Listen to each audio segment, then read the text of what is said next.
السلام علیکم ورحمۃ اللہ۔ ناظرین اکرام، حضرت مولانا غلام وستانوی صاحب رحمۃ اللہ علیہ کے بعد انتقال کرنے کے بعد جو ساری ذمہ داریاں تھیں مدرسے کی اور بھی مساجد کی اور مکاتب کی، بہت کم و بیش جیسے ہم سنتے ہیں کہ 20 مدرسے کے آپ کی ذمہ داری تھی، آپ ان کے سرپرست تھے اور سارے نظام کو چلاتے تھے۔ تو یہ جو سارے نظام ہیں مدرسے کے، اور خاص طور سے اکڑ کنواں میں جو مدرسے ہیں، ان کی ذمہ داری جو حضرت مولانا غلام وستانوی صاحب رحمۃ اللہ علیہ کے بعد ان کے صاحبزادے حضرت مولانا حذیفہ وستانوی صاحب کے سپرد کر دیا گیا ہے۔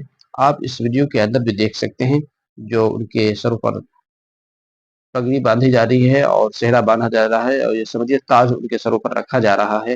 یہ مدرسے کی ذمہ داری اور جتنے نظامات ہیں سب ان کے سپرد کیا جا رہا ہے۔ آپ اس ویڈیو میں دیکھیے اور حضرت کے لیے دعائے کلمات ضرور آپ کمنٹ باکس میں کریں۔ آپ اس ویڈیو کو دیکھیے۔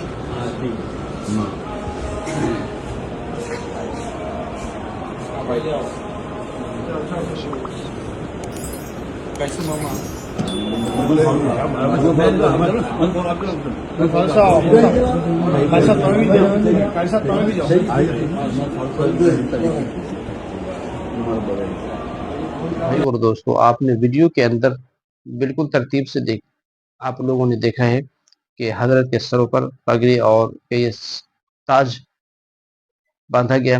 تو میرے بھائی اور دوستو، ساری ذمہ داری حضرت کے سپرد کر دیا گیا ہے۔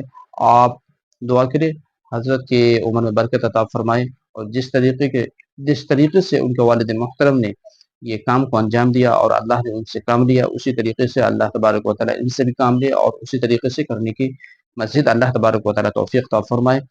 آپ کمنٹ باکس میں حضرت کے لیے دعائے کلمات ضرور کریں اور اس ویڈیو کو زیادہ سے زیادہ لوگوں تک شیئر کریں، تاکہ جن حضرات کو معلوم نہیں تو ان حضرات تک پہنچ جائیں۔ اور ہم سب کو حضرت کے لیے دعا کرنا ہے، حضرت مولانا غلام وستانوی صاحب رحمۃ اللہ علیہ کے ان کے درجات کو بلند فرمائے اور قبر میں نور کی بارشیں عطا فرمائے، درجات کو بلند فرمائے اور پسماندگان کو صبر جمیل عطا فرمائے، اور اس امت کو اس کا نعم البدل عطا فرمائے۔